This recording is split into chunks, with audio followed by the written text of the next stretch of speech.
சாமானியன் அந்த இசை வெளியீட்டுள்ளாருக்கு வருகை தந்திருக்கும் பத்திரிகை, தொலைக்காட்சி, அனைத்து திரையுலக பிரபலங்கள், தமிழ்நாடு திரைப்பட இயக்குனர் சங்க தலைவர், தயாரிப்பாளர் சங்க தலைவர், பெருமதிப்பிற்கும் அன்பிற்குரிய லியோனி சார், ஆகச்சிறந்த கலைஞர் MS Bhaskar sir, Leo Siva, Gajaraj sir வந்திருக்காங்க. நேரம் போயிட்டுருக்கனால கஜராஜ் சாரும் அருள்மணி சார் இன்னும் பேசலை, சாரி சார். நான் விஷயத்துக்கு வந்துடுறேன். ஒரு 23 வருஷம் ரொம்ப ஒரு பிராப்தமான ஒரு மேடை இது. ஏன்னா ஒரு 23 ஆண்டுகளுக்கு பிறகு மக்கள் நாயகனும் இசைஞானியும் ஒன்றா சேர்ந்து ஒரு படம், அதை இயக்குகிற பாக்கியம் எனக்கு கிடச்சிருக்கு பாருங்கள்.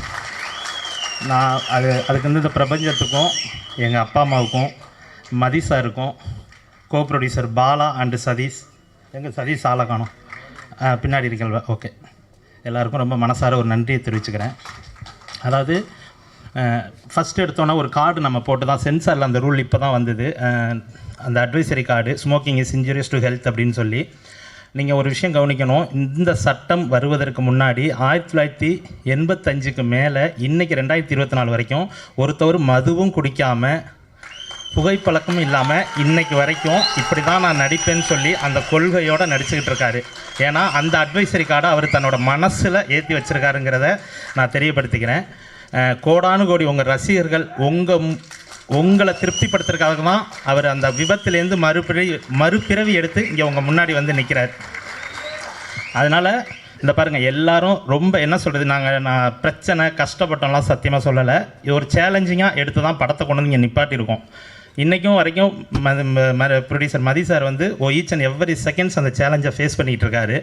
தயவு செஞ்சு இந்த படத்தை விட்டுறாதீங்க. கொண்டு போய் பட்டி தொட்டியெல்லாம் சேர்க்க வேண்டியது உங்கள் ஒவ்வொருத்தவங்களோட கடமை. எங்கள் மனசில் இருக்க பாரத்தை உங்கள் இதயத்தில் ஏற்றி வைக்கிறோம். தயவு செஞ்சு இறக்கி வச்சிடாதீங்க. இதை வெற்றி அடைய வைக்கணுங்கிறது ஒவ்வொருத்தவங்களோட இதுவும் எடுத்துக்கோங்க. அந்த ஒரு இதை நானும் என்ன சொல்கிறது, ஒரு ப்ராமிஸாக எடுத்து தான் நாங்கள் அந்த படத்தை பண்ணியிருக்கோம். அதை நீங்கள் செயல்படுத்தணும்னு சொல்லி நான் எல்லாம் இறைவன்ட்ட வேண்டிக்கிறேன். அவர் உண்மையான சாமானிய மக்களோட வந்து பிரதிநிதிங்க அவர். அதனால தான் வந்து ஒரு சாமானியன் வந்து இந்த அளவுக்கு உங்ககிட்ட வந்திருக்காருன்னு சொன்னால் அதுக்கு ரீசன் அதுதான்.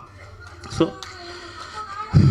அதான் மக்கள் நாயகன் தான். அவர் போட்டிருக்க சட்டை வேணால் கலராக இருக்கலாம், சிகப்பு மஞ்சள்னு, ஆனால் என்றைக்கும் அவருடைய மனசு வெள்ளை தான். அதில் எந்த இதுவுமே கிடையாது. விசுவாசம் நன்றி அப்படின்னா அது ராமராஜன் சார் தான். சொன்ன வாக்கை காப்பாற்றணும், பாவம் பாவர் அப்படின்பாரு. சொல்லிவிட்டு ரொம்ப என்ன சொல்கிறது, அவ்வளோ ஒரு இன்னர் ஹார்ட்டில் இருக்கிற ஒரு மனிதர் அவர். ஸோ இந்த படம் சாமானியன் உங்களுக்கான படம். இதில் அவர் கூட சேர்ந்து பக்கப்பலமாக வந்து பார்த்திங்கன்னா ஆகச்சிறந்த நடிகர்களான Radha Ravi sir, MS Bhaskar sir, Mayim Gopi அண்ணன் வரைய நாங்கள் காணோம். மயிம் கோபி அண்ணன், போஸ் வெங்கட் சார், கஜராஜ் சார், மதிப்பிற்குரிய KS ரவிக்குமார் சார், சரவணன் சுப்பையா, குட்டிப்புள்ளி சரவணன் சக்தி, முல்லை, கோதண்டம், இங்கே 4-5 ஆர்டிஸ்ட்டை மேலே ஏற்ற முடியல. நம்ம குணானெல்லாம் ஒரு நல்ல ரோல் பண்ணியிருக்காரு. Gopi, GPR, mass Ravi, Siva, Jegan, so lot of artist, Arulmani sir அப்படின்னு சொல்லி ஒரு பெரிய கேஸ்ட் அண்ட் குரு இருக்குது. சுமிருதி வெங்கட் பண்ணியிருக்காங்க, அபர்ணிதா, இவங்கெல்லாம் ஹீரோயினாக பண்ணிகிட்டு இருக்காங்க. எங்களுடைய நட்புக்காக இந்த படத்தில் ராமராஜன் சார் படம் அப்படிங்கிறதுனால கெஸ்ட் ரோல் வந்து பண்ணி கொடுத்துருக்குறாங்க. அதே மாதிரி நக்ஸா சரண், லியோ சிவாவெல்லாம் நீங்கள் நான் சொல்லணுன்னா ஒரு படம் முடிஞ்சால் டக்குன்னு கிளம்பிடுவாங்க. சில ஆர்டிஸ்ட்லாம் இருக்காங்க, தப்பாக நினச்சிக்க வேணாம், பேர் சொல்லலை, ஷூட்டிங்கே ஸ்ட்ரகிள் ஆகும் அவங்களால. அடுத்து பார்த்தீங்கன்னா அடுத்த ஷெடியூல் சேர்த்து எடுத்துக்கலான்ட்டு. ஆனால் சிவா வந்து அண்ணா முடிஞ்சானா அப்படின்னா, இல்லைடா இன்னும் 4 விட பேக் பண்ணிட்டு அப்புறம் நெக்ஸ்ட் மந்த் தாண்டா அடுத்த ஷெடியூல். ஆனால் ஏன் நான் இந்த 2 நாள் இதில் முடிச்சிட்டா எனக்கு இந்த கண்டினியூட்டி கரெக்டாக இருக்கும்ல, இருங்க நான் ப்ரொடியூசர்கிட்ட பேசுகிறேன்னு அவ்வளோ ஆர்வமாக இருப்பாங்க. இன்றைக்கி வரைக்கும் பார்த்தீங்கன்னா படத்தை ரிலீஸ் பண்ணுறதுக்கு மதி சார், பாலா, சதீஷ் கூட தன்னோட தோளில் தூக்கி வச்சுட்டு அவனும் அலைஞ்சிட்டு இருக்கான். சிவா ஒரு நிமிஷம் இந்திரி, அவனுக்கு ஒரு பலத்த கரகோஷம் கொடுங்க. அனைவருக்கும் வணக்கம். எல்லாரும் பாதி பேசிட்டீங்க, மீதியே லியோன் இன்னும் பிச்சு படம் எடுத்துட்டீங்க. எனக்கு டைரக்டர் கிளீனாக சொல்லிட்டார். எக்ஸ்ட்ரா என்டர்டெயின்மெண்ட் சார்பில் அன்பு அண்ணன் வி மதியழகன் அவர்கள் தயாரிப்பில் இணைத்து தயாரிப்பாளராக பாலசுப்ரமணியம் அவர்களும் சதீஷ்குமார் அவர்களும் இணைந்து ஒரு அற்புதமான படத்தை சீரும் சிறப்புமாக இயக்கி முடித்து இன்றைக்கி இந்த இசை அந்த ட்ரெயிலர் வெளியீட்டு விழா மூலம் உங்களை எல்லாம் சந்தித்ததில் நான் மிக்க மகிழ்ச்சி அடைகின்றேன். இருக்கக்கூடியவர்கள் எல்லாருமே அருமையாக பேசுனாங்க. டைம் இல்லை, இதே மாதிரி பொதுக்கூட்டம் மாதிரி ஆயிடுச்சு. அந்த கடைசியில் பேசும்போது இப்படி தான் கொடுப்பான் பொதுக்கூட்டம், அது மாதிரி ஆகி போச்சு. இருந்தாலும் லியோன் என்ன அருமையாக பேசினார், ரொம்ப அருமையாக பேசினார். நான் பார்க்கும்போது பார்த்தேன் எல்லாம் பாடுவார் பட்டி நிறையா பார்த்துக்கிறியோம் என்னென்னா என்ன அப்படின்னு என் மனசில் 20 வருஷம் ஒரு படம் நடிச்சோன்னு சொன்னார். நான் எப்படி 13 இயர்ஸ்க்கு அப்புறம் நடித்தோன்னோ அதே மாதிரி மறுபடியும் அவர் நடிக்க வைக்கணுன்ற ஒரு குறிக்கோள் தான் நம்ம நினச்சிக்கிட்டு இருந்தேன் பேசும்போது. அந்தளவுக்கு ஒரு சிறப்பானது பேசுனாங்க. நக்ஷத்திரம் அருமையாக பேசுனாங்க. அவர் சார் வந்து எங்கள் பக்கம் இங்கே மேலூர் தான். அவர் பையன் கார்த்தி சுப்ராஜ், ரஜினி சார் ஆக்ட் பண்ண பேட்டை படம் டைரக்டர் அவர் பையன் தான் ஆக்ட் பண்ணார். தம்பி சிவா அருமையாக பேசினார். அது படத்தில் மருமையன், ஆனால் உண்மையில் எனக்கு எங்கள் அண்ணன் மகன் தான் அவர். அதுமாதிரி சவுந்தர் சார், விஜயமுரளி, ஹரிபர் குமார் எல்லாம் வந்திருக்காங்க. சியாமா வந்திருக்காப்புல. என்னுடைய படத்தில் உயிர் நண்பனாக வரக்கூடிய அருமை தம்பி MS பாஸ்கர். ராதாரவன் வர முடியலை, வேணா அவருக்கு உடம்பு சரியில்லை. இருந்தாலும் அவருடைய ஆசீர்வாதத்தோடு அதுக்குரிய அருமையான டைரக்டர் ஆர் உதயகுமார் சார் அவர்கள், அது ரஜினி சார் வச்சு எஜமான் பண்ணவர். சமீபத்தில் மறைந்த அன்பு அண்ணன் விஜயகாந்தை வைத்து சின்ன கவுண்டரை படத்தை பண்ணவர். அருமையாக பேசினார். இன்றைக்கி சங்கத்தின் எங்கள் டைரக்டர் சங்கத்தின் தலைவராக இருக்கிறார், வாழ்த்துக்கள். அது மாதிரி பேரரசு அவர்கள் அருமையாக பேசினார். பேரரசு அவர்களும் சாதாரண ஆள் இல்லை.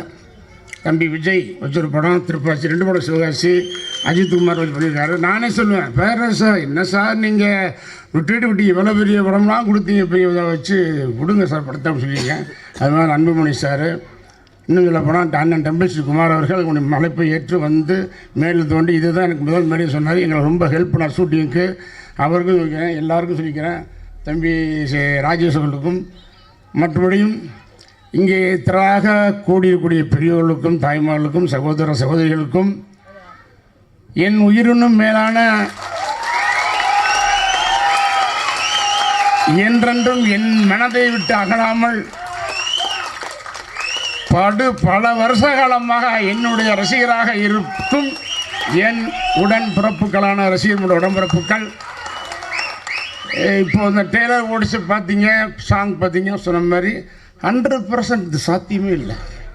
ஏன்னா 2010 நான் மீட்டிங் போயிட்டு வந்து ஆக்சிடென்ட்டுங்கிறது மிகப்பெரிய விபத்து. மயிரிலையில் உயிர் தப்பினார் அப்படின்னு கேட்டிருக்கோம், பார்த்துருக்கேன், நானே டயலாக் எழுதியிருக்கேன். ஆனால் நானே அதில் மாட்டிட்டேன். ஓட்டுநர் டிரைவர் ஸ்பாட் அவுட், அந்த ரிவ்யூ எனக்கு சொன்னார். ஸோ அதிலிருந்து மீறி வந்து நான் இப்படி ஒரு படம் நடிப்பேன்ன்றது அது உலக அதிசயம்தான் நடந்திருக்கு. ஏன்னு கேட்டால் என் ரசிகனுடைய வேண்டுதல், இந்த தமிழக மக்களின் வேண்டுதல், பிரார்த்தனை, என் தாய்மார் வச்சு அன்பு சொன்னார் டயட் சார் வரம்மா இங்கே வந்துச்சு ஓட்டலாம் கூட்டமாக வேண்டியும் பாட்டினான். என்னை பார்க்கணுன்னு 10-15 வருஷம் வெயிட் பண்ணுதான். சாமியை பார்த்துட்டேன்னு இருக்குது. சந்தோஷம் சந்தோஷம் ரொம்ப சந்தோஷம். 2 மணி நேரத்துக்கு தான் எல்லாம் சொன்னேன். சொல்ல மாதிரி எந்த ரசிகர் மன்றங்களுக்கும் நான் எதுவுமே செய்கிறதில்லை. ஆனால் எனக்காக உயிரையும் தரக்கூடிய அளவுக்கு என்ன பார்த்துருக்கேன், நான் கடமைப்பட்டிருக்கேன். அது மாதிரி இந்த விழா நடப்பதற்காக டைம் முடிஞ்சு போச்சு. நாளைக்கு அடுத்த ஷோ பண்ணவங்க. இது வந்து கமலா தேட்டர், எனக்கு மறக்க முடியாத தேட்டர் கமலா தேட்டர்.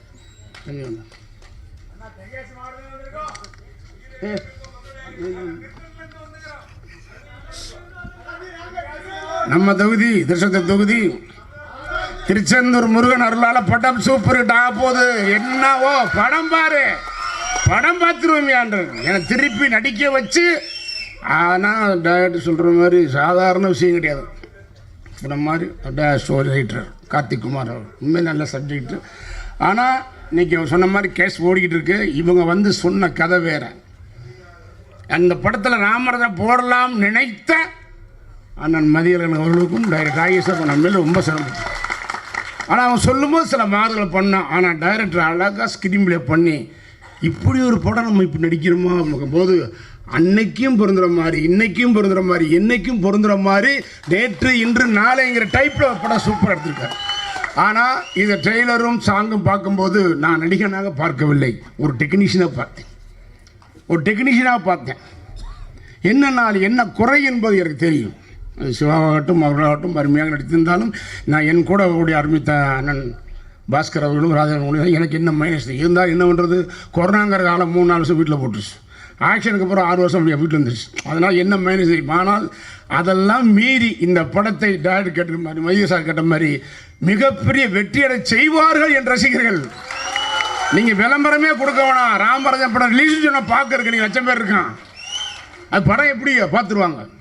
ஆனால் இந்த படத்தினுடைய கதை, அந்த ஸ்க்ரீன் பிளேன்றது இந்த உலகத்தில் பிறக்கக்கூடிய அத்தனை பேரும் ஒவ்வொரு குடும்பத்தாரும் இதை கடக்காமல் நம்ம வாழ்ந்து போகவே முடியாது. அப்படிப்பட்ட ஒரு அருமையான கதை இந்த கதை, அருமையான திரைக்கதை, அருமையான வசனம். இன்னைக்கு நம்மளை சொல்லாமல் கூட நைஸாக தள்ளிட்டார் 3 சாங்கையும். நானே கேட்கல, எனக்கு அனுப்பி அக்காவை அனுப்பிச்சு பார்க்குறேன்னு நீ சாங்கை விட்டீங்க அப்படின்னு 3 நாள் ஓடிக்கிட்டு இருக்கு.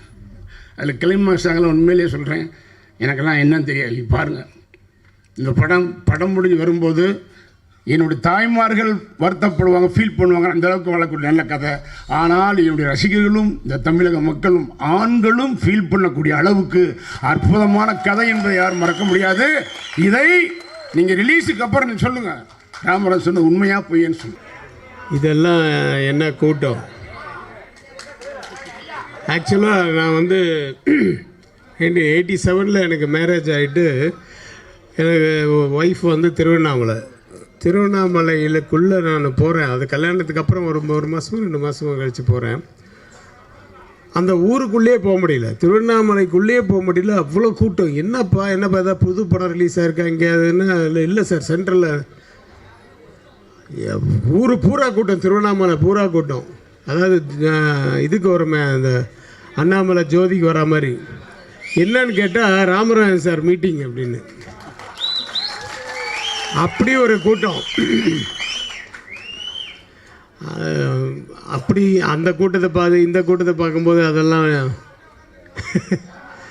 மறக்கலை. அது என்றைக்குமே இருக்குது. சூப்பர் ஸ்டார் ரஜினி சார் வந்து சொன்னார் ஒரு தடவை, ஐயோ நான் பயந்துட்டேன் சார், அவருக்கு இருந்த மாதம் அந்த ஓப்பனிங்கில் அந்த இதுவோ கலெக்ஷனும் பார்த்துட்டு பயந்துட்டேன் சார். ஐயோ நமக்கு பயங்கர போட்டி இல்லை, இப்போ முன்னாடி போயிட்டுருக்காரு அப்படின்னு ரொம்ப பயந்துட்டேன் நான். அந்த மாதிரி ஒரு உண்மையாகவே மக்கள் நாயகன் தான். நான் வந்து அசிஸ்டன்ட் டைரக்டர் காலத்துலேருந்து நான் ரெகுலராக ஒரு பாஸ்கர் எடிட்டர் அப்படின்னு அவருடைய டீம் ஒன்று, பெரிய டீம் இருக்கும். அவருடைய பசங்க எடிட்டர்ஸு, அவருக்கு அசிஸ்டன்ஸ் எல்லாம் எடிட்டர்ஸு, இந்த மாதிரி ஒரு பெரிய டீம் உள்ள இடம் வந்து பாஸ்கர்னு, எடிட்டர் பாஸ்கர்னு. அங்கே தான் பாரதிராஜா சார், கே ரங்கராஜ், அப்படி எல்லாம் வரும்போது சாரம் வருவார். ராம்நாராயண் சார் அசிஸ்டண்ட்டாக இருந்து, அசோசியேட்டாக இருந்து, இவர் டைரக்ட் பண்ணியிருந்து எல்லாமே இவரை பார்த்துட்ருக்கேன்.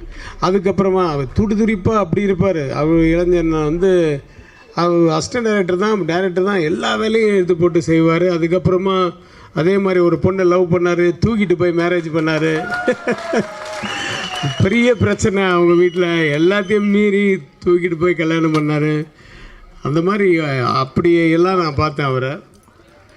நான் வந்து ஒரு 10 வருஷம், தட் இஸ் 1981 நான் அசிஸ்டன்ட் டைரக்டராக ஒர்க் பண்ணுறேன். ஆக்சுவலாக 89 வரைக்கும் நான் எந்த படம் ஒர்க் பண்ணாலும் அந்த படம் வந்து ஒன்று ரிலீஸ் ஆகாது, இல்லை ரிலீஸ் ஆச்சுன்னா ஓடாது, இல்லைன்னா அப்புறம் 4 வாரம், அதுக்கப்புறமா 25 நாள், அதுக்கப்புறம் 50 நாள் ஆண்களை நம்பாதே, அப்படி போயிட்டு இருந்த போது எனக்கு முதல் வந்து ஒரு வெற்றி படத்தில் அசிஸ்டன்ட் டைரக்டராக நான் ஒர்க் பண்ணேன்னா அந்த படத்து பேர் வந்து ராஜா தான். மற்றும் சக திரைக்கலைஞர்கள் அவர்களுக்கும், ஊடக நண்பர்கள் அவர்களுக்கும், பொதுமக்கள் இன்று மாலை வந்திருக்கும் பொதுமக்கள் அனைவருக்கும் என்னுடைய அன்பு கலந்த முதல் கண் வணக்கங்கள். இசைஞானி இளையராஜா அவர்கள் உண்மையிலுமே எங்கள் குடும்பத்தில் நாங்கள் எல்லாருமே நிம்மதியாக இருக்கிறது அவரால் தான் அப்படின்னு சொல்லலாம். ஏன்னா நானும் எங்கள் அண்ணனும் வந்து தீவிர வெறியர்கள் அப்படின்னே சொல்லலாம். ஒரு பக்கம் இசைஞானி இளையராஜா அவர்கள், இன்னொரு பக்கம் மக்கள் நாயகன், கிராமத்து நாயகன். நான் கல்லூரியில் படிக்கும்போது பார்த்து வியந்த ராமராஜன் அவர்கள், அவருடைய இந்த காம்பினேஷன் திரும்பவும், அதுவும் வனவாசம் மாதிரி அவர் வந்து ஒரு 11 ஆண்டுக்கு பிறகு அவர் வந்து திரையில் தோன்றப் போகிறார். அதில் எனக்கு ஒரு சிறிய பங்கு அப்படிங்கும்போது இது வந்து எனக்கு ஒரு அல்வா சாப்பிட்ற மாதிரியான ஒரு மொமெண்ட்டாக இருந்தது இந்த வாய்ப்பு எனக்கு வந்த போது. அதுக்கு முதல்ல வந்து நான் நன்றி சொல்லிக்கிறேன் இயக்குனருக்கும் தயாரிப்பாளருக்கும். இதில் வந்து என்னோட பயணித்த மற்ற மிக முக்கியமான இன்றைக்கி தமிழ் சினிமாவில் தவிர்க்க முடியாத நடிகர்களாக இருக்கக்கூடிய MS பாஸ்கர் அவர்கள், அப்புறம் சரவண சுப்பையா அவர்கள், ராதா ரவி அவர்கள், போஸ் வெங்கட் சார், எங்க கூட என்னோட காம்பினேஷனில் நடிச்சிருக்கிற ஆட்கள் எல்லாருக்குமே வந்து ரொம்ப ரொம்ப நன்றி. இந்த படம் வந்து ரொம்ப சிறப்பாக வந்திருக்கு. ட்ரெய்லர் பார்த்துருப்பீங்க. அனைவருக்கும் இனிய மாலை வணக்கம். கொஞ்ச நேரத்தில் கமலா தேட்டர் வந்து அம்மன் கோயில் கூழ் ஊத்துற ஃபங்க்ஷன் மாதிரி ஆகிப்போச்சு. எனக்கு தெரிஞ்சு சமீபத்தில் ஒரு இசை வெளியீட்டு விழா, அரங்கம் நிறைந்த இசை வெளியீட்டு விழான்னா அது இப்போ நடக்கிற நம்ம மக்கள் நாயகன் அவர்களுடைய இசை வெளியீட்டு விழா தான். அந்த அளவுக்கு ஊர்லேருந்து அவ்வளோ அன்போடு வந்திருக்கீங்க. எனக்கு வந்து இந்த விழாவில் முக்கியமான விஷயம் என்ன அப்படின்னா, தம்பி லியோ சிவா 2 நாளைக்கு முன்னாடி லியோனி அண்ணனுடைய பர்த்டே அங்கே நான் பார்க்கும்போது சொன்னார் இந்த மாதிரி படத்துடைய இசை வெளியீட்டுலாம் இருக்குன்னு. இயக்குனரோ மற்ற யாரும் சைட்லேருந்து நமக்கு ஒன்றும் அழைப்பு இல்லை. ஆனால் கே.எஸ். ரவிக்குமார் சார் சொன்னார் இல்லையா, இந்த படத்தில் ஒரு நாள் நடித்தா கூட எனக்கு ஒரு பெரிய சிறப்பு அப்படின்னு. அது மாதிரி இந்த மேடையில் எனக்கு கிடைச்சாலே பெரிய சிறப்பு அப்படின்னு எங்களுடைய அன்பு அண்ணன் மக்கள் நாயகனுக்காக நான் வந்துட்டேன். ஒரே ஒரு விஷயம் என்னென்னா, எனக்கு ஒரு விருது வழங்கும் விழா நடந்துச்சு, அண்ணனுக்கு ஞாபகம் இருக்குன்னு நினைக்கிறேன். அந்த விருது வழங்கும் விழாவில் நான் உட்காந்துருக்கேன். பெஸ்ட்டு காமெடியனுக்கான விருது எனக்கு கொடுக்குறாங்க. யார் எனக்கு விருது கொடுக்க போகிறாங்கன்னு எனக்கு தெரியாது. என் பக்கத்தில் அண்ணன் உட்காந்துட்டாரு. என்ன ரோபோ எப்படி இருக்கீங்க அப்படின்னாரு. அண்ணே நல்லா இருக்கேண்ணே, யாருக்கும் விருது கொடுக்கணுமா கூப்பிட்ருக்காங்க, எவனுக்கு கொடுக்க போகிறேன்னு தெரியல அப்படின்னாரு. அவர் நானும் பக்கத்தில் உட்காந்துருக்கோம். இப்போ மேடைக்கு என்னை கூப்பிட்றாங்க. அடுத்ததாக சிறந்த நகைச்சுவையாளனுக்கான விருதை பெற ரோபோ சங்கரை மேடை கிழக்கிறனோடனே நான் மேடைக்கு போகிறேன். எனக்கு யார் விருது கொடுப்பாங்க அப்படின்னு யோசிச்சுட்டு இருக்கும்போது இந்த விருதினை வழங்க மக்கள் நாயகன் அவர்களை மேடை கலைக்கிறோம் அப்படின்னாங்க. 2 பேருக்குமே தெரியாமல் தான் உட்காந்து பெரிய சந்தோஷம். மேடைக்கு வந்துட்டார். அப்போ நான் மேடையில் அண்ணன்ட்ட கேட்டேன், ஒரே ஒரு விஷயந்தான் கேட்டேன். இந்த அரங்கமே அதிர்ச்சு. என்ன கேட்டேன் அப்படின்னா, அண்ணே முன்னாடிலாம் நீங்கள் பச்சை கலர் மஞ்சள் கலர் இந்த கலருக்கு சொந்தக்காரரே நீங்கள் தான். ஆனால் சமீபத்தில் அதே காஸ்டியூம் போட்டால் எல்லாருமே என்ன ராமராஜன் டவுசரை போட்டுக்கிட்டு தெரியுறாங்க. ஏன்னா கோடு போட்ட டவுசர் போட்டால் ராமராஜன் டவுசர் போட்டுக்கிட்டு தெரியுறீங்க, ராமராஜன் சட்டையை போட்டுக்கிட்டு தெரியுறீங்க அப்படின்னு கேலி கிண்டல் பண்ணாங்க. ஆனால் இன்றைக்கி ஜென்ரேஷன் ஃபுல்லாக அதைத்தானே ஃபாலோ பண்ணுறாங்க. ரைட் சைடில் ஒரு பேண்ட் கலர் இருக்குது, லெஃப்ட் சைடில் ஒரு பேண்ட் கலர் இருக்குது. ரைட் சைடில் ஒரு ஷூ லேஸ் பச்சை கலர் இருக்குது, லெஃப்ட் சைடில் ஒரு லேஸ் ஒரு கலரில் இருக்குது. எல்லாம் உங்களை தானே ஃபாலோ பண்ணுறாங்க இன்றைக்கி ஜென்ரேஷன் 2K கிட்ஸு ஃபுல்லாக. அப்படி நீங்கள் தானே ட்ரெண்டு அப்படின்னு அதுக்கு அண்ணே ஒரு பஞ்சு சொன்னார் மேடையில். அந்த அரங்கமே அதிர்ச்சி. என்ன அப்படின்னா, அட போங்கிறவோ இந்தியன் கரன்சியே நம்ம கலர் தானே அப்படின்னாரு. ஃபர்ஸ்ட்லி இங்கே வந்திருக்க எல்லாருக்குமே ஒரு பெரிய நன்றி. எங்களை சப்போர்ட் பண்ண வந்திருக்கீங்க media family, thank you so much. Saamaniyan என் லைஃப்பில் நான் ஷூட் பண்ண ஃபஸ்ட்டு படம். ஸோ எனக்கு சாமானியனோட ஆடியோ லான்ச் அண்ட் ட்ரெய்லர் லான்ச்சுன்னு சொல்லும்போது ரொம்ப சந்தோஷமாக இருக்குது. ராமராஜன் சார் இந்த படத்தில் உங்களோட பொண்ணாக ஒரு லீட் ரோல் பண்ணதில் எனக்கு ரொம்ப சந்தோஷம் sir, thank you. MS Bhaskar sir, Radha Ravi sir throughout the shoot என்னை கைட் பண்ணியிருக்கீங்க, அதுக்கு ஒரு பெரிய பெரிய thank you. My co-actor Siva, thank you so much. Ilaiyaraaja சார்னு பேர் கேட்டாவே ஒரு பாசிட்டிவ் வைப் எல்லாருக்கும் வரும். இளையராஜா சார் மியூசிக்கலில் என்னோடய ஃபர்ஸ்ட் ப்ராஜெக்ட் நான் பண்ணது. I feel very very blessed. And இந்த பிளெஸ்ட் ஆப்பர்ச்சுனிட்டி எனக்கு கிடச்சிருக்குன்னா கண்டிப்பாக etcetera entertainment, Mathi sir, thank you so much sir. And director Rakesh sir, இது என்னோடய ஃபர்ஸ்ட் படம் இருந்தாலும் ஒரு டெப்த்தான கேரக்டர், இவ்வளோ எமோஷன்ஸ் உள்ள ஒரு கேரக்டர் எனக்கு கொடுத்துருக்கீங்க. So thank you so much sir. இதில் ஒர்க் பண்ண மற்ற எல்லா ஆர்டிஸ்ட்ஸும் என்னோடய காம்பினேஷனில் K.S. Ravikumar sir, Bose Venkat sir, தீபாக்கா, நிஷாக்கா எல்லாருக்குமே ஒரு பெரிய நன்றி சொல்லிக்க விரும்புகிறேன். அண்ட் ஒரு ஸ்பெஷல் கிரெடிட்ஸ் இதில் ஒர்க் பண்ண எல்லா அசிஸ்டன்ஸ்க்கும் கொடுக்கணும்னு நினைக்கிறேன். சாமானியனுக்கு அப்புறம் நான் ஒர்க் பண்ண எல்லா படத்துலேயும் ஒரு திங் நான் நோட்டீஸ் பண்ணியிருக்கேன். என்னென்னா அசிஸ்டன்ஸ் அவ்வளோ ஹார்ட் ஒர்க் போடுறாங்க, அவ்வளோ டைம் போடுறாங்க. ஸோ அவங்களுக்கு கண்டிப்பாக ஒரு கிரெடிட்ஸ் கொடுத்தே ஆகணும். அந்த மாதிரி சாமானியனில் ஒர்க் பண்ண எல்லா டிபார்ட்மெண்ட் அசிஸ்டன்ஸ்க்கும் ஒரு பெரிய பெரிய நன்றி. You are are main pillars of this movie. இதில் ஒர்க் பண்ண டெக்னீஷியன்ஸ், க்ரூ, டிஓபி அண்ணா, அருள் அண்ணா, thank you so much. Thank you for all your support. Saamaniyan சீக்கிரமே தியேட்டர்ஸ்க்கு வரப்போகுது. ஸோ நீங்கள் உங்கள் எல்லாருக்கும் கண்டிப்பாக படம் பிடிக்கும்னு நம்புகிறேன். தேங்க்யூ, நன்றி, வணக்கம். 1991 நான் நம்ம பிஆர்ஓ பண்ணிகிட்டு இருக்கும்போது நிறையா ப்ரொடியூசர்ஸ் வருவாங்க டேட்டு கேட்டு. அப்போ நான் ராமராஜன் சார்கிட்ட போயிட்டு, இந்த மாதிரி டேட்டு கேட்குறாங்க சார். 2-3 படத்துக்கு வாங்கி கொடுத்தேன். அப்போ கேட்டார், நீ வாங்கி கொடுக்குறவனுக்கு என்ன பிரயோஜனம்னு கேட்டார். இல்லை அந்த படத்துக்கு பிஆர்ஓ பண்ணுவோம் அப்படின்னேன். அது மாதிரி 2 ஃப்ரெண்ட்ஸு வந்தாங்க, அவங்கள கூட்டு கொண்டு போய் நான் டேட்டு கேட்டேன். அப்போ சொன்னார், விஜயமுரளியை நீங்கள் பார்ட்னராக சேருங்கன்னா உங்களுக்கு டேட்டு தரேன் அப்படின்னாரு. அப்படி ஒரு படம் பண்ணேன், மில் தொழிலாளின்னு ஒரு படம். அந்த படத்தில் ஒரு டைரக்டரை ஃபிக்ஸ் பண்ணோம். அந்த டைரக்டர் கதை சொல்கிறதுக்கு ரொம்ப இதாகிடுச்சு, அந்த கதை சரியாக பிடிக்கல அவருக்கு. அப்போ நான் ஒரு ஐடியா சொன்னேன் அவர்கிட்ட, சார் நீங்கள் எம்ஜிஆர் ரசிகர், எம்ஜிஆரையே அதாவது ஒரு டைரக்டர் நினச்சா தான் ஒரு நடிகை நடிக்க முடியும். ஆக்ஷன் ஒன்று நடிப்பாங்க, கட்டுனா நிறுத்திடுவாங்க. அந்த மாதிரி வந்து எம்ஜிஆரையே ஷார்ட்கட் சொன்ன ஒரு ஜெகநாதன், ஜெகநாதன் இதயக்கனி படத்தை டைரக்டர் ஃபிக்ஸ் பண்ணுவோம் சார்னு. நல்ல ஐடியா பேசுங்கன்னாரு. அப்புறம் போய் ஜெகநாத் சார்கிட்ட பேசினோம். அவர் ஓகேன்னாரு. மில் தொழிலாளின்னு ஒரு படம் தேவா மியூசிக்கில் அன்றைக்கி நிறைய ஆர்டிஸ்ட் நடித்தாங்க. அந்த படம் அன்றைக்கி மே மாதம் 18ஆம் தேதி 1991 ரிலீஸ் ஆச்சு. அப்போயே 50 நாள் ஓடிச்சு. என்னை தயாரிப்பாளராக்கி அழகுபடுத்தியவர் மக்கள் நாயகன் ராமராஜன் அவர்கள். ஏன்னா அவர் படங்களாக நிறையா நான் பிஆர்ஓ பண்ணியிருக்கேன். அவர் அசிஸ்டன்ட் டைரக்டராக இருக்கும்போது நான் வந்து அசிஸ்டன்ட் பிஆர்ஓ வந்தேன் கிளாமர் கிருஷ்ணமூர்த்திக்கிட்டேன். அதுக்கப்புறம் அவர் டைரக்டர் நடிகர் ஆனார், நான் அப்படியே ப்ரொடியூசரு அப்படியே ஆகிட்டேன். எதுக்கு சொல்ல வரேன்னா, நல்ல மனசுக்கு சொந்தக்காரர் ராமராஜன். அதாவது யாரையும் கெடுக்கணும், கெட்டு போகணும், நல்லா இருக்கக்கூடாதுன்னு நினைக்காத ஒரு பாசிட்டிவ் எனர்ஜி எப்பயுமே உண்டு. யாராவது அவரை பற்றி தப்பாக சொன்னால் கூட பரவாயில்ல, விடுமுறை பரவாயில்ல அப்படின்றவர் அவர். அதனால தான் இப்போ சரவணசுப்பியா சார் சொன்ன மாதிரி, ரவிக்குமார் சார் சொன்ன மாதிரி 25 வருஷம் கழிச்சும் இன்றைக்கி இந்த க்ரௌடு வந்து நிற்கிறீங்கன்னா அது அவர் மேலே உள்ள ஒரு அபிமானம் தான். ஏன்னா இன்றைக்கி இருக்கிற ஆர்டிஸ்ட்டுங்களுக்கெல்லாம் பார்த்தீங்கன்னா அன்றைக்கி ஆடியோ ஃபங்க்ஷனோ ஏதோ நடந்தால் கூட யாரும் வரமாட்டேங்கிறாங்க, அவங்களால கூட்டவே முடியல. ஆனால் நீங்கள்லாம் வந்து சொந்த செலவு போட்டு வெளியூர்லேருந்து இங்கே வந்திருக்கீங்கன்னா, அவங்க செலவு பண்ணி வந்திருக்கீங்கன்னா, அது வந்து நீங்கள் அவர் மேலே வச்சுருக்க ஒரு பாசம். அதே மாதிரி இவரை வந்து இன்றைக்கி எல்லாமே கரண்ட்டில் இருக்கிற ஹீரோன்னு சொல்லி கேட்டுட்டு போய் ஆர்டிஸ்ட்டை கூப்பிட்டு படம் பண்ணுவாங்க. ஆனால் மதி வந்து ராமராஜனோட உண்மையான ரசிகராக இருக்கிறதுனால அவரை வச்சு ஒரு படம் பண்ணியிருக்கிறாங்க. அவருக்கு நம்ம பாராட்டு தெரிவிக்கணும். அதே மாதிரி இளையராஜா சாரையும் ராமராஜா சாரையும் பிரிக்க முடியாது. சேர்ந்த படங்கள் எல்லாமே பெரிய ஹிட்டு சாங்கெல்லாம். இப்போ நானும் ஒரு படம் பண்ணிகிட்ருக்கேன். ஏன்னா இளையராஜா, எம்ஜிஆர், சிவாஜி, கலைஞர், ஜெயலலிதாலாம் ஒரு லெஜண்ட்டு. அவங்க கூட ஒர்க் பண்ணுறது ஒரு பெரிய ஒரு பாக்கியம்.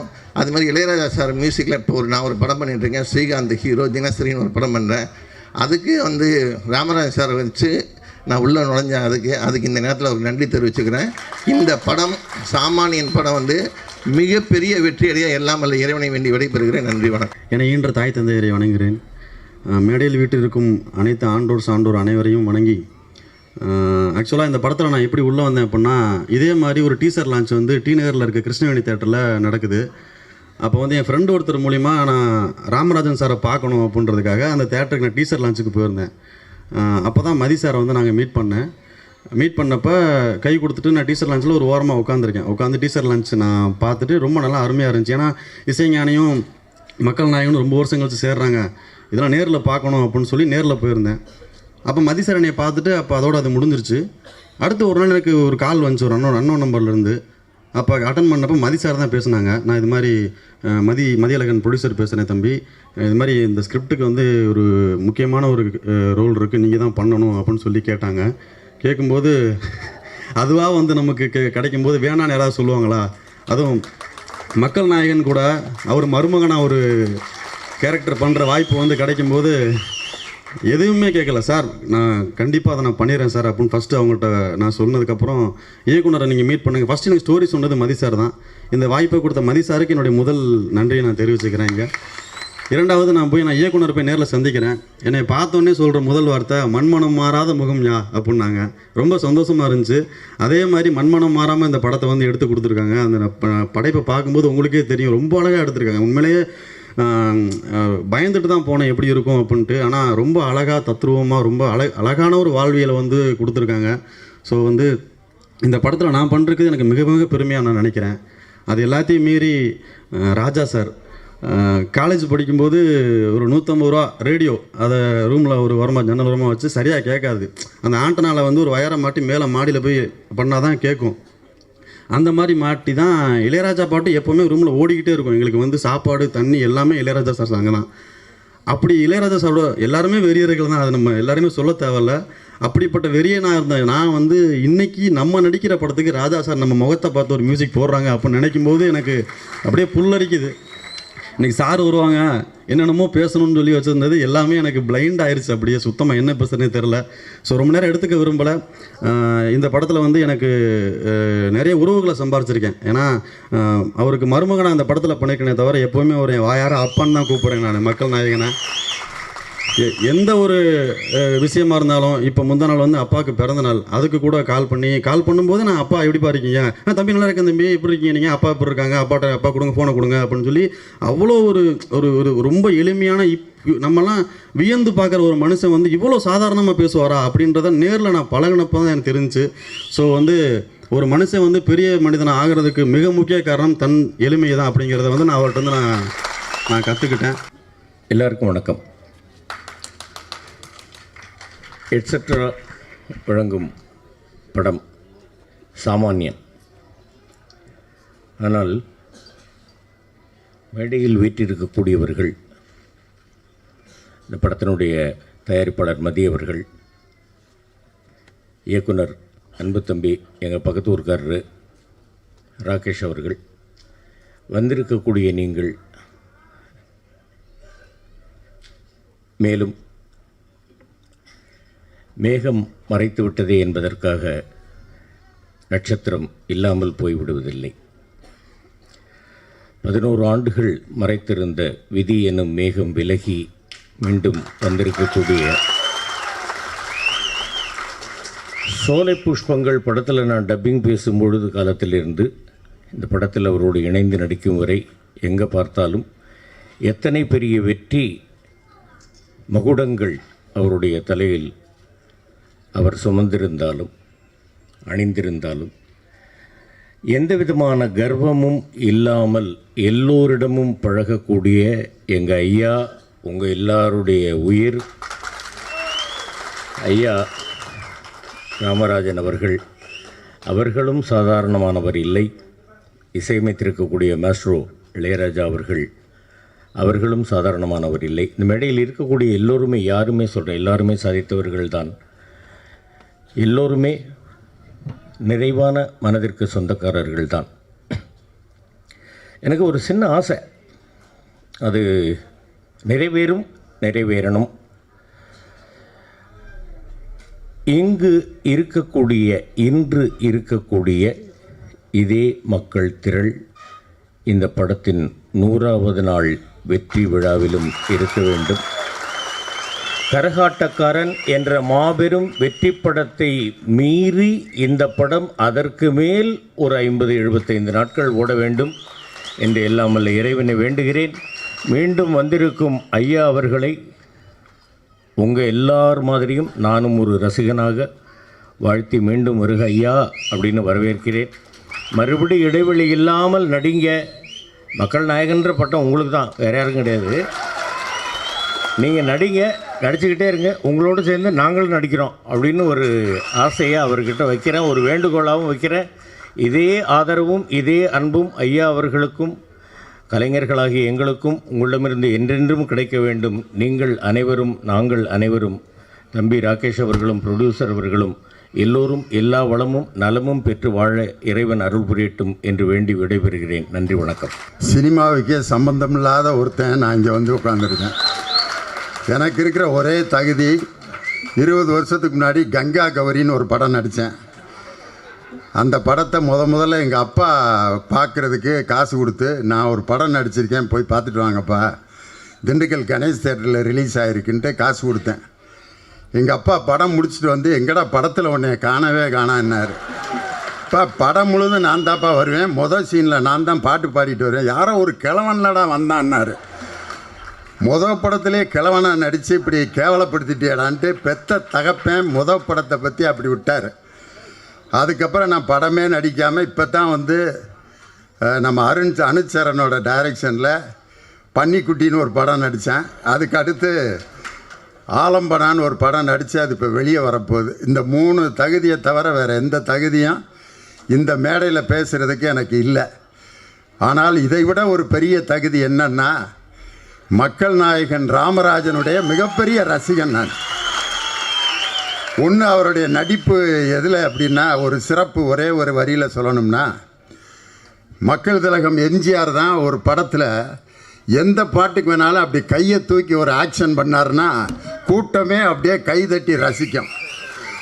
புதிய சூரியனின் பார்வையிலே அப்படிம்பாரு ஓன்னு கத்துவாங்க. அதுக்கு அடுத்து உழைக்கும் கைகளே அப்படிம்பாரு, அதுக்கு கை தட்டுவாங்க. சோகப்பாட்டு கூட அப்படி கை தூக்கி அன்பேவா அப்படிம்பாரு, உடனே சோகப்பாட்டுங்க கை தட்டுவாங்க. எம்ஜிஆர் ஒரு கலர் ட்ரெஸ் போட்டு அந்த கை தூக்கி மக்களிடம் வரவேற்பை பெற்றதற்கு அடுத்து அது மாதிரி ஒரு கலர் ட்ரெஸ் போட்டு கைகளை தூக்கி மக்களிடம் மிகப்பெரிய வரவேற்பை பெற்ற எம்ஜிஆருக்கு அடுத்து மக்களால் நேசிக்கப்பட்ட ஒரு கலைஞன் என்னுடைய இனிய சகோதரர் ராமராஜன். அவர்கிட்ட இருக்க ஒரு நல்ல குணம் நாங்கள்லாம் கற்றுக்கிட்டது, ஒரு படத்தில் சும்மா ஒரு 10 நிமிஷம் நடிச்சிருப்பேன், ஒரு டிஎஸ்பியாக நடிச்சிருப்பேன், அதுக்கப்புறம் தரையிலே நடக்க மாட்டேன். 10 மினிட்ஸ் அந்த படத்தில் டிஎஸ்பியாக நான் தான் நடிச்சிருக்கேன். அவன் கூட பிறந்த சகோதரனே அந்த படத்தை பார்க்க யோசிச்சிருப்பேன். ஆனால் அப்படி ஒரு படத்தில் 10 நிமிஷம் நடித்தவனே வானத்தில் பறக்கிற நேரத்தில் மக்களால் நேசிக்கப்பட்ட ஒரு கலைஞன் இவ்வளவு எளிமையாக ஒரு மனிதனை இதுவரைக்கும் நான் பார்த்ததில்லை. அவருடைய வெற்றிக்கு மிகப்பெரிய காரணமே அதுதான். இந்த படத்தினுடைய தயாரிப்பாளர் மதியழகன், அவர் பேரை பார்த்தோன்னே நம்ம ஏதோ மதுரைக்காரரு கருப்பாக ஒரு மாதிரி இருப்பாருன்னு பார்த்தா ஹிந்தி பட ப்ரொடியூசர் மாதிரி அப்படி கண்ணாடியும் அவர் கலரையும் பார்த்துட்டு உண்மையிலே ஒரு ஹிந்திக்காரன் தான் நினச்சேன். ஆனால் பேரை பார்த்துட்டு மதியழகன்னு இவ்வளவு அழகான தமிழ் பேர் வச்சு அவருடைய படத்தை திரும்ப ராமராஜன் சாருக்கு இத்தனை ஆண்டுகள் கழித்து மீண்டும் மக்களிடம் கொண்டு சென்றதற்காக அவருக்கு எல்லாரும் ஒரு பலத்த கரவொலி நம்ம மதியழகன் சாருக்கு கொடுக்கணும். அவருக்கு நேர் ஆப்போசிட்டு டைரக்டரு, அவர் செக்க செவேர்னு ஹிந்திக்காரன் மாதிரி இருக்கார். டைரக்டர் பாருங்கள் நெல்சன் மண்டேலா மாதிரி, ஆனால் கலர் அப்படி இருக்க ஒழிய, ஆனால் அவருடைய திறமை அற்புதமானது. அவர் நடையும் அவர் அந்த ஒரு 2 நிமிஷம் ஷூட்டிங் ஸ்பாட்டில் பார்த்தேன், அவ்வளோ பரபரப்பாக இருந்தார். இந்த மேடைக்கு நான் வந்ததுக்கு காரணம் என்னுடைய மகன் லியோ சிவகுமார் இதில் கதாநாயகனாக நடிச்சிருக்காரு. மாமனிதனுங்கிற படத்தில் சீனு ராமசாமியோட டைரக்ஷனில் ஒரு சின்ன ரோல் நடித்தான். அதுக்கப்புறம் அழகிய கண்ணைங்கிற படத்தில் ஹீரோவாக நடித்து அந்த படம் தேட்டரில் வெளியாகிடுச்சு.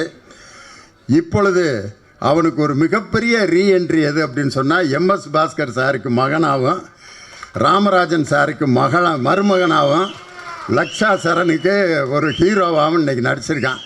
அதனால் எனக்கு என்னுடைய மகன், உன் மகனை பற்றி நீயே எப்படியா பெருமையாக பேசலான்ட்டு, நம்ம சில சமயம் கண்ணாடியை பார்த்து நம்ம தலையை ஒதுக்கிக்கிடுவான், சட்டை பட்டன் அப்படி போடுவான். ஆனால் நம்மளை அழகுபடுத்திக்கிறதுக்கு நம்ம இவ்வளவு செஞ்சாலும் என்னுடைய படைப்பு நல்லா இருக்கும் அப்படின்ட்டு நம்ம மேடையில் சொல்கிறது மாதிரி நான் உருவாக்கிய என்னுடைய மகன் இந்த படத்தில் ஹீரோவாக நடிச்சிருக்காரு. அவருக்கு நீங்கள் எல்லாரும் ஆதரவு கொடுக்கணும் அப்படின்னு அன்போடு கேட்டுக்கிறேன். இந்த மேடையில் வந்து பெரிய பெரிய டைரக்டருங்க எல்லாம் உட்காந்துருக்காங்க.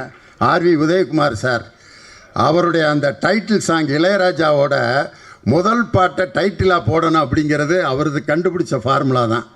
கண்ணுபட போகுதையா சின்ன கவுண்டரே, சுற்றி போட வேணும் ஐயா சின்ன கவுண்டரே, சாட்சிகளை சட்டம் செய்ய வேலை இங்கேயில். அந்த படத்தில் வாழ்ந்திருப்பார் ஒரு மாபெரும் கலைஞன், புரட்சி கலைஞர் விஜயகாந்த் அவர்களை இன்னொரு பரிணாமத்துக்கு கொண்டு சென்ற ஒரு டைரக்டர் நம்ம ஆர்வி உதயகுமார் சார், பேரரசர். அதே மாதிரி பேசிட்டு போயிருக்காரு நம்ம KS ரவிக்குமார். நான் நிறைய பேர் உட்காந்துருக்காங்க, ஒருத்தரையாக நான் சொல்லணும், ரொம்ப ஆசையாக இருக்குது. இருந்தாலும் ஒரு படத்தில் ஒவ்வொருத்தரும் பேர் போடும்போது கைத்தட்டுவாங்க. மக்கள் திலகம் எம்ஜிஆர்னு போட்டோன்னா கைத்தட்டுவாங்க, நடிகர் திலகம் சிவாஜி கணேசன் போட்டோன்னா கைத்தட்டுவாங்க. அது மாதிரி கதாநாயகனுடைய பெயர்களை போடும்போது கைதட்டிக்கிட்டு இருந்தது ஒரு சமுதாயம்.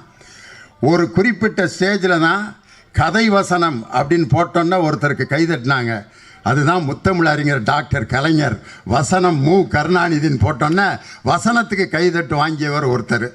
அதே மாதிரி இசைஞானி இளையராஜா என்று இசையமைப்பாளர்களுக்கு கைதட்டு வாங்கிய ஒரே இசையமைப்பாளர் நம்மளுடைய இசைஞானி இளையராஜா தான்.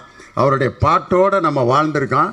அது நம்ம மக்கள் நாயகன் ராமராஜன் சாருக்கு அவர் போட்ட பாட்டுகள்லாம் அடே அப்பா. சொர்க்கமே என்றாலும் அது நம்மூரை போல வருமா, அது என் நாடு என்றாலும் அது நம் நாட்டு கீடாகுமா. இந்த பாட்டு எங்கள் ஊரில் ஒட்டஞ்சத்திரத்தில் ஒரு கிழவிக்கு பேர் இன்னைக்கும் ராமராஜன் கிழவி. அதுக்கு பேர் ராமராஜன். படத்தில் வில்லனான யாராவது நடித்தான்னா அந்த கிழவி குறவலை நடித்து கொன்னே விடும். அந்த படத்தில் வந்து வில்லனா ஒரு படத்தில் பொன்னம்பலம் நடிச்சிருப்பார். அந்த பொன்னம்பலம் ஏதோ ஒரு கல்யாணத்துக்கு வந்திருக்காரு. அந்த கிழவி இவனை நான் தீர்த்து கட்டாமல் விட மாட்டேன் அப்படின்னுச்சு. ஏன்னா ராமராஜனை என்ன அடி அடித்தான் தெரியுமா அப்படின்னு. நல்ல வேளை அந்த கிழவியை விட்டுருந்தாங்கன்னா அடித்தே கொண்டிருக்கும் பொன்னம்பலத்தை. பாவம் தங்கமான மனுஷன். இது பொன்னம்பலத்து மேலே இருக்க வெறி இல்லை, ராமராஜன் மேலே வைத்திருந்த உண்மையான பற்று பாசம். அந்த கிழவிக்கு பேர் இன்னும் இருக்குது. அந்த கிழவி 92 வயசு, ராமராஜன் கிழவினே பேர். அப்படி சாதாரண மக்களிடம் தன்னுடைய இயல்பான நடிப்பால் எளிமையால் மக்களிடம் வாழ்ந்து கொண்டிருக்கக்கூடிய ஒரு அற்புதமான கலைஞன் என்னுடைய அருமை சகோதரர் ராமராஜன். அதில் பேங்க் லோனை பற்றி இந்த படத்தில் ஒரு காட்சி. ஏன்னா பேங்க் லோனு வந்து இப்போ நம்ம டைரக்டர் கதையே சொல்லிடாதீங்கன்றாரு. அந்த அளவுக்காக ஒரு இது இல்லாமல் 33 வருஷம் வாத்தியாராக இருந்திருப்பேன் நான். கொஸ்டினே நாங்கள் அவுட் பண்ண மாட்டோம். இப்போ போய் நாங்கள் கதையை சொல்லுவோமா? டைரக்டர் பார் பயந்துட்டார், ஏதோ கதையை பூரா சொல்லி முடிச்சிட்டாருன்னா என்னடா பண்ணுறதுன்னு. பேங்க் லோனுங்கிறது ஒரு பெரிய பிரச்சனை. அந்த வீட்டில் பெரும்பாலும் பகலில் பூரா பாருங்கள், ஆம்பளையை வந்து சவுண்டு கொடுப்பேன், பொம்பளையை வந்து அமைதியாக இருப்பாங்க. ஏய் போடி அப்படிமா. சரிங்க ஆமாங்க வெட்டி வெட்டு வெட்டு அப்படிப்பாங்க. பகல் முழுதும் அடங்கியிருப்பாங்க. எப்போ தெரியுமா பொம்பளைகளுடைய டேன் வரும்? இந்த நைட்டு சாப்பிட்றதுக்கு உட்காருவான் பார்த்தீங்களா, அப்போ தான் சோத்தை போட்டு அந்த அம்மா போயிடுச்சுன்னா பேசாமல் சாப்பிட்டு எந்திரிச்சிருவான். சாப்பாட்டை போட்டு முன்னால் உட்காந்துச்சுன்னா தொலைஞ்சான், அன்னைக்கு ஏதோ மேட்ரு நடக்க போகுதுன்னு. உடனே அந்த அவரும் சொல்லுவான், எந்திரிச்சு போடி நான் சாப்பிட்டுக்கிறேன். இல்லை குழம்பு கேட்டிங்கன்னா ஊற்றணும்ல, ரசம் கேட்டிங்கன்னா ஊற்றணும், உப்பு அது நான் எடுத்துக்கிறேன்டி. அவன் உட்கார்றத பார்த்தோன்னா ஏதோ பிரச்சனை நடக்க போகுதுன்னு சோத்தை போட்டு குழம்பை ஊற்றி ஒரு வாயை எடுத்து வைக்கிறான். வாய்க்கும் கைக்கு இடையில விட்றா டைலாக. உடனே கட்டி நான் எண்ணத்தை கண்டேன் அப்படிங்கிறது. யோ ஏண்டி சாப்பிட்டுக்கிறேன்டி, நீயும் பக்கத்து வீட்டுக்காரன்னு ஒரே இடத்துல வேலை பார்க்குறீங்க. அவன் பாரு ஒரு புது வண்டியை வாங்கி அவன் பொண்டாட்டியை உட்கார வச்சுக்கிட்டு மல்லியை போச்சுட்டு துத்து நம்ம வீட்டு பக்கமே ரவுண்ட் அடிக்கிறான். எனக்கு பகரெலாம் எரியுது. நீ என்னைக்கு அப்படி ஒரு பைக் வாங்குவ? நீலாம் ஒரு ஆம்பளை, உனக்கு ஒரு மீசை. உடனே மீசையில் கை வச்சோன்னா ஆம்பளை எப்பயுமே டென்ஷன் ஆயிடுவேன். 1/2 மணி நேரத்தில் உனக்கு பைக்கு நான் கொண்டு வரேன்னா பாருன்னு பேங்க்கில் லோனை போட்டு 15 வட்டிக்கு கடனை வாங்கி பைக்கை மாலையை கொண்டு வந்து நிப்பாட்டிட்டான். கொண்டு வந்துட்டேன்டி பைக்கு. கொண்டு வந்தது பெருசு இல்லை, அந்த பக்கத்து வீட்டுக்காரி பார்க்குற மாதிரி 5 ரவுண்டு அடிக்கிற. பட்டு போட கட்டிட்டு மல்லியை போச்சுட்டு பின்னால் உட்காந்து பக்கத்து வீட்டுக்காரி பார்க்குற மாதிரி ரவுண்டு அடிக்கிறான். பின்னால் உட்காந்துருக்கிறத வச்சே கண்டுபிடிச்சிடலாம் ஒரு பொண்ணுக்கு கல்யாணம் ஆகி எத்தனை வருஷம் ஆகுதுன்னு. இறுக்க கட்டி பிடிச்சி தோளில் அப்படி படுத்துட்டு கிடக்குதுன்னா கல்யாணம் ஆகி இப்போ தான் 3 மாதம் ஆகுதுன்னு அர்த்தம். லேசாக அப்படி சட்டையை மட்டும் பிடிச்சிருக்குன்னா கல்யாணம் ஆகி 2 வருஷம் ஆச்சுன்னு அர்த்தம். இந்த பேண்ட்டில் இருக்க லூப்பில் விரலை மாட்டிகிட்டு உட்காந்துருக்குன்னா 5-6 வருஷத்துக்கு மேலே ஆயிடுச்சுன்னு அர்த்தம். பின்னாடி கம்பியை பிடிச்சிட்டு உட்காந்துருக்குன்னா 10 வருஷம் ஆச்சுன்னு அர்த்தம். கம்பியே பிடிக்காமல் உட்காந்துருக்குன்னா 20 வருஷம் ஆச்சுன்னு அர்த்தம். ஏன்னா விழுந்தா நம்ம 2 பேரும் சேர்ந்து சாகலாம், நீ மட்டும் விழுகலன்னு அர்த்தமான்ட்டு. அது மாதிரி பின்னால் உட்காந்து இடுப்பை பிடிச்சி ஓட்டு மாமான்ட்டு ஓட்டிக்கிட்டே போகிறான். 1ஆம் தேதியிலேருந்து 15ஆம் தேதி வரைக்கும் 80ல் போகிற வண்டி 20ஆம் தேதிக்கு பிறகு 40க்கு மேலே போகலை. ஓட்டுறண்டி.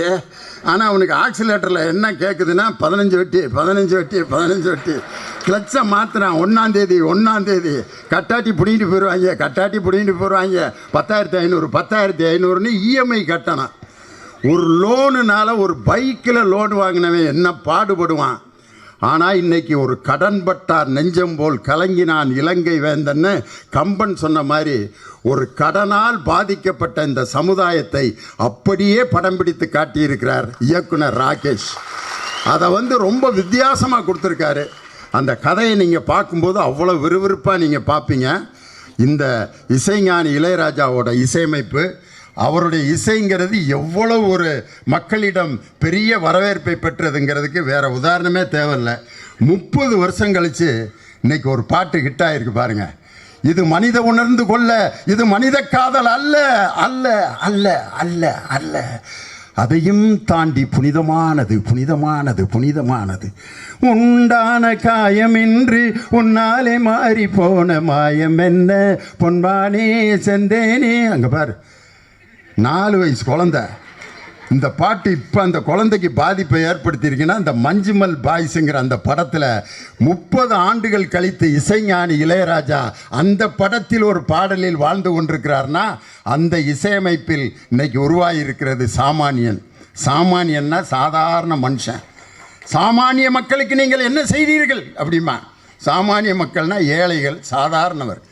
ஒரு படம் எடுத்தால் டில்லி மாப்பிள்ள, கோடீஸ்வரன் அப்படிலாம் படம் எடுக்கிற நேரத்தில் இன்னைக்கு சாமானியன்னு ஒரு ஏழை மக்களை தலைப்பாக வச்சு இன்னைக்கு படம் எடுத்திருக்காங்கன்னா, இது அனைத்து சாமானிய மக்களையும் போய் சேரும் அப்படிங்கிற நம்பிக்கை எனக்கு இருக்குது. நம்ம மக்கள் நாயகன் ராமராஜன் சாருக்கு நான் கொடுக்கின்ற வாழ்த்து என்னன்னா, அவருடைய முதல் படம் கரகாட்டக்காரன், 2வது அதுக்கப்புறம் மிகப்பெரிய வெற்றி. இது முதல் படம் எங்கள் ஊர் பாட்டுக்காரன், அதுக்கப்புறம் வெற்றி படம் கரகாட்டக்காரன். இந்த எங்கள் ஊர் பாட்டுக்காரன், கரகாட்டக்காரன், இதற்கு அடுத்து இதைவிட பெரிய வெற்றி பெறப்போவது சாமானியன். எங்கள் ஊர் பாட்டுக்காரன், கரகாட்டக்காரன், சாமானியன் 3 ஒரே எழுத்தில் முடியுது. அதனால் அதே போல் வெற்றியும் இந்த படங்கள் வெற்றி அடையணும்னு அன்போடு நான் கேட்டுக்கொண்டு, எங்களுடைய மக்கள் நாயகன் மீண்டும் திரையுலகிற்கு வந்திருக்கிறார். அவரை பலத்த கரவொலி எழுப்பி வரவேற்று, இன்னைக்கு இந்த கமலா தியேட்டர் எப்படி அரங்கு நிறைந்து எல்லோருடைய வரவேற்பையும் பெற்றிருக்கிறதோ, அதே போல் சாமானியன் படத்தினுடைய ஒவ்வொரு காட்சியிலும் இதுபோல் அரங்கு நிறைந்த காட்சிகளாக அது மிகப்பெரிய வெற்றி அடைந்து மக்கள் நாயகனை மீண்டும் மீண்டும் பல வெற்றி படங்களை தருவதற்கு மதியழகன், ராகேஷ் போன்ற அவர்கள் அந்த டீமை நான் உண்மையிலே மனதார வாழ்த்துகிறேன். மேடையில் உட்கார்ந்திருக்கவங்க எல்லாருடைய பெயரையும் நான் சொல்லவில்லை என்பதை மனதில் பொருட்படுத்தாமல், ஏன்னா 9 மணிக்கு இந்த தியேட்டரை கொடுக்கணுமா, நம்ம மக்கள் நாயகன் ராமராஜனுடைய அந்த படம் எப்படி இருக்கும்னா, மதுரை கோனார் மெஸ் மாதிரி. அந்த கோனார் மெஸ் அவருக்கு ரொம்ப பிடிக்கும். முதல்ல நான் அங்கே தான் அவரை சந்தித்தேன். நல்லா சாப்பிட்டுக்கிட்டு இருந்தார் மக்களோடு உட்காந்து. பக்கத்தில் போய் நான் உட்காந்தேன். நான் தான் லியோனி அப்படின்னா யார் அப்படின்னாரு. அப்புறம் பட்டிமன்றத்தில் நான் என் குரலை கேட்டோன்னா, பட்டிமன்றம் லியோனி சார் அப்படின்ட்டு அந்த மட்டன் கறி தோசை சாப்பிட்டுட்டு இருந்தார். அதை விட்டுட்டு இப்படி எந்திரிச்சு எனக்கு வணக்கம் சொன்னார் பாருங்கள். இவ்வளோ பெரிய நடிகர் ஒரு சாதாரண வாத்தியாருக்கு எந்திரிச்சு வணக்கம் சொல்கிறாரு. இவர் மிகப்பெரிய ஒரு மனிதராக இருப்பார்ன்ட்டு அன்னைக்கு என் மனதில் இடம்பெற்ற அந்த மனிதர் இன்று வரை அதே உயரத்தில் தான். இன்றும் என்னுடைய இதயத்தில் மட்டுமல்ல, கோடான கோடி தமிழ் நெஞ்சங்களில் அவருடைய மக்கள் நாயகன் என்ற பெயரில் அவர் மென்மேலும் பல வெற்றி படங்களை கொடுத்து மக்களிடம் இதே வரவேற்போடு அவர் இருக்க வேண்டும். அவருக்கு நீடிய ஆயுளையும் நல்ல உடல் நலத்தையும் இயற்கையும் இறைவனும் கொடுக்க வேண்டும் என்று உங்கள் அனைவரின் சார்பாக அவரை அன்போடு வாழ்த்தி விடைபெறுகிறேன். வணக்கம். மதி என் நண்பர், பெரிய போராளி, படம் கன்வியூஸாக படம் வந்து போராடி ரிலீஸ் பண்ணி அவர் பண்ணதெல்லாம் சக்ஸஸ் படம் தான். அதான் வரிசையில் இந்த படம் ஹிட் ஆகும்.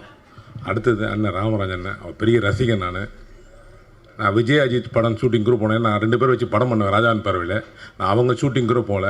அண்ணன் நடிக்கிறான்னு மதிக்கிட்டேன். அண்ணன் எங்கே நடிக்கிறாங்க, மவுண்ட் ரோடு வாங்க அண்ணன் இருக்காங்க. அந்த ஷூட்டிங் போய் அவரை பார்க்க ஆசைப்பட்டேன். அதே மாதிரி ஒரு டைட்டில் அண்ணன் வச்சு ஒரு படம் பண்ணுற விஜயமுடி ஒரு படம் பண்ண போகிறாரு. அந்த டைட்டில் வந்து தன்னம்பிக்கை. கூடிய விரைவில் அது அறிக்கை வரும். எல்லாத்துக்கும் நன்றிங்க. படம் வெற்றி பெற நன்றி.